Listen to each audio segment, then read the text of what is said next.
Hola amigos. What's up? Hope you all have been doing great. In this episode of the movie's review and recap, we are gonna shed light on the movie, The Locksmith. Sit back, relax and take it easy as we dive deep. Please do not forget to like and subscribe to the channel for forthcoming videos like these.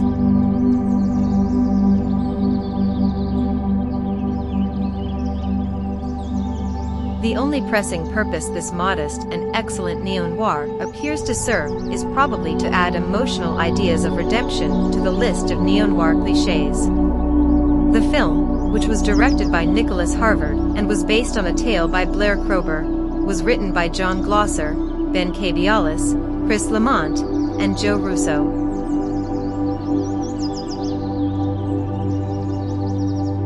One where a smarmy crooked cop named Zwick kills one of the criminals while stealing the goods.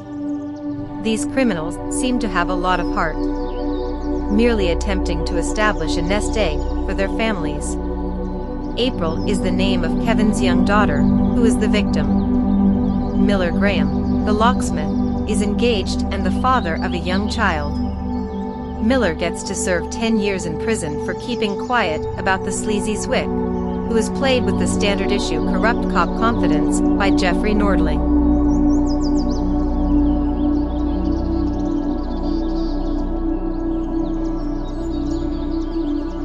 Ryan Phillip, who plays the role, has a rather worn-out appearance when first seen. However, he has his longtime friend Frank, who owns a legitimate locksmith business, to help him find employment.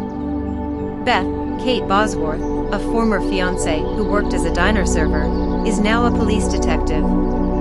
Okay. The dreaded Zwick, her supervisor, will soon retire. April, who was young, has grown up. And a local real estate tycoon and sex trafficker has lured her into a life of prostitution and cruelty, Charlie Weber. April uses Miller's guilt as a psychological tool to pressure him into destroying her boss's local gambling party so she can take the money and start again.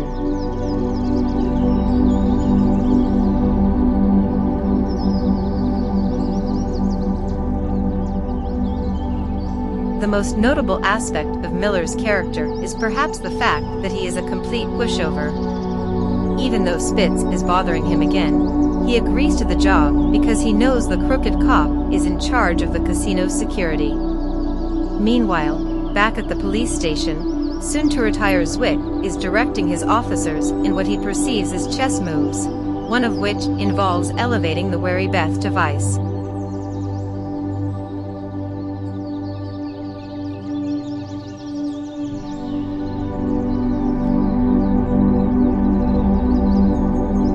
Beth informs one of her perceptive co-workers about a decline in arrests when researching cold prostitution cases.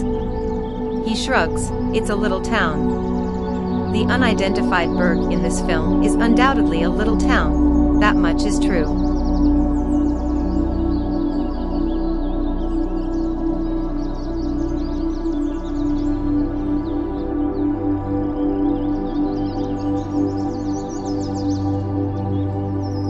The network of associations created here is so blatantly clear and concise that it is amazing that it took 4 screenwriters to create it.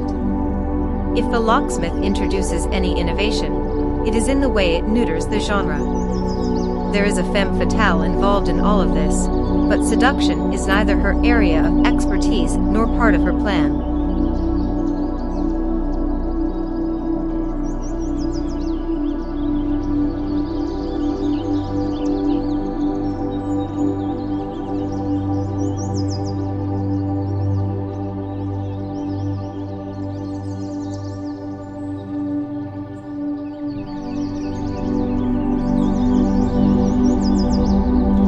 Philip's character is just concerned with rebuilding the family he lost, never driven by anything like amour faux or even passion. This includes, among other things, instructing his now 12-year-old daughter Lindsay, played by Madeline Gilbot. Yes, Lindsey Graham's real name is Lindsay, in the art of lockpicking. Cute.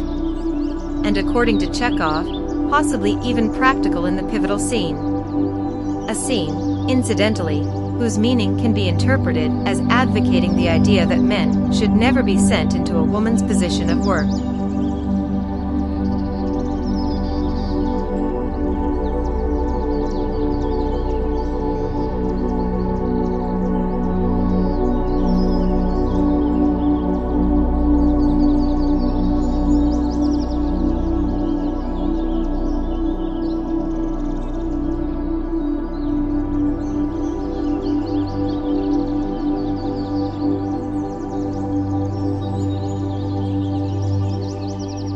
Yes, that is different.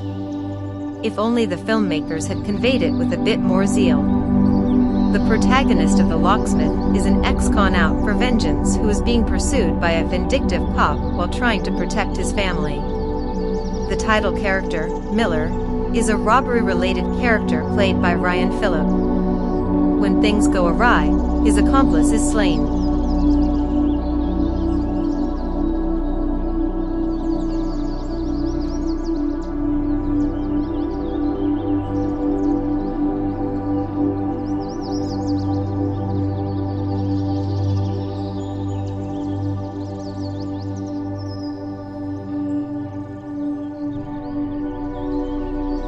Ten years later, he has been released from prison. He meets up with his daughter, Madeline Gilbot, who is being raised by her policewoman mother, in the present, Kate Bosworth. He will inevitably be called back for one final job where something will go wrong.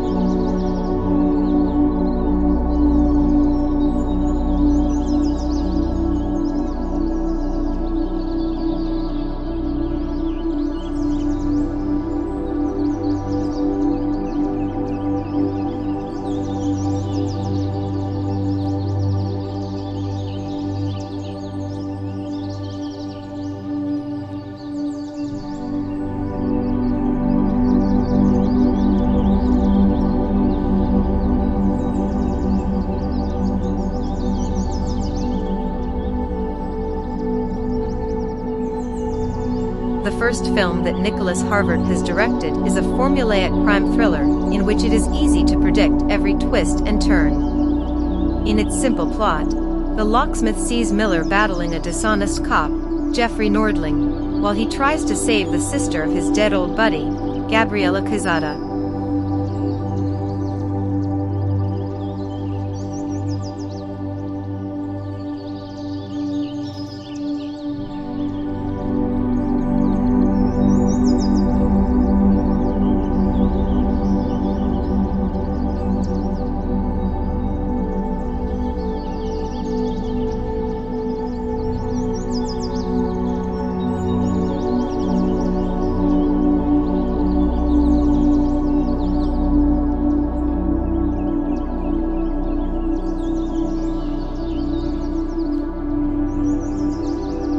Another friend who is friendly and encouraging, and who offers him a job, is Ving Rhames. All of these individuals become engaged in the criminal enterprise of a dubious real estate developer, Charlie Weber, who engages in illicit gambling and takes advantage of the sex workers he employs.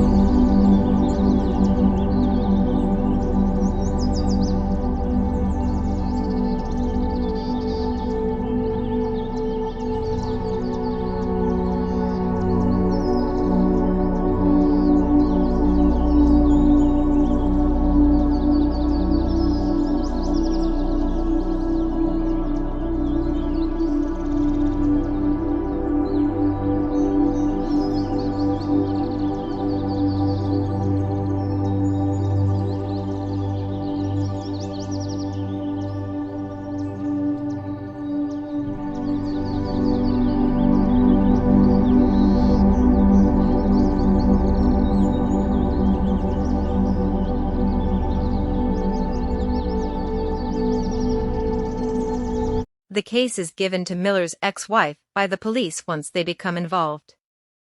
Even though Blair Kroeber wrote the story and John Glosser, Joe Russo, Ben Kabialis, and Chris LaMont wrote the script, none of them were able to improve the cliched characters and clumsy plot lines.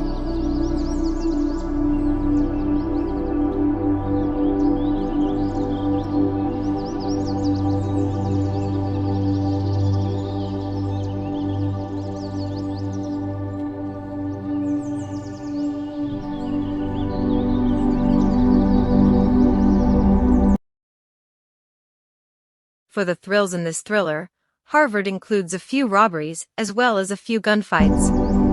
All of them are predictably choreographed and executed. It goes without saying that the hero's friend or family member must perish. There is no way the stakes could be lower.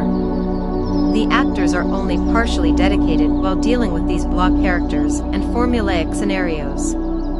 Their dialogue is delivered flatly, and they give the action scenes the same minimal effort the story's authors gave it, just enough to get by without total shame.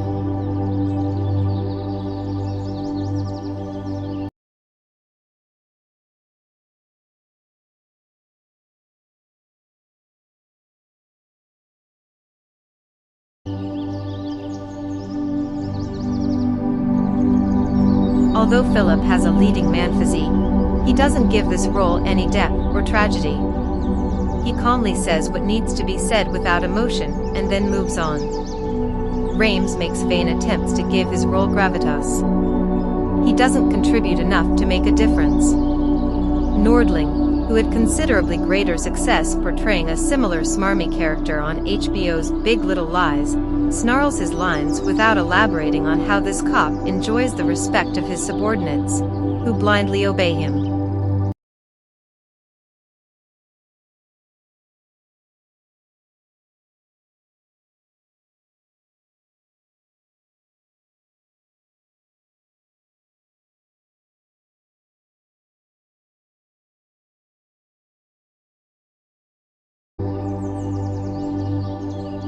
Here, Beth, Miller's ex-wife, is the only character that stands out.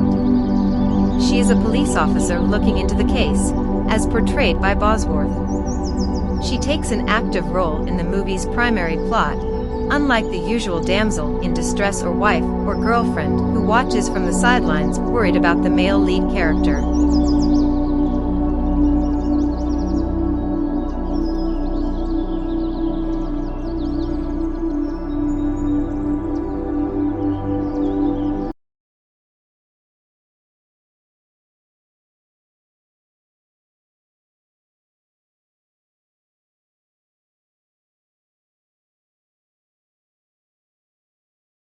Beth receives the same flimsy information and stilted conversation as the other characters because the plot isn't all that engaging. The movie The Locksmith is the kind that works nicely at home. This is perfect for streaming. It doesn't require a lot of focus.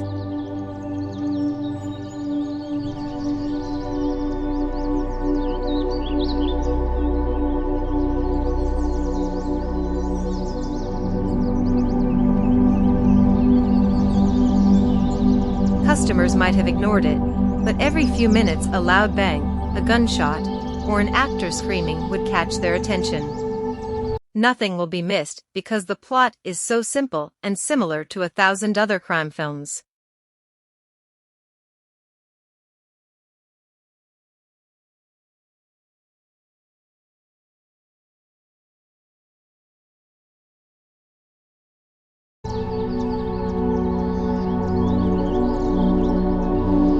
Unfortunately, nothing is achieved and, at most, the entertainment value is mediocre. I hope you have enjoyed this movie recap and review session thoroughly. For more content like this, please subscribe to the channel Movies Den 2023 and hit the bell icon. Thanks for watching. Peace out.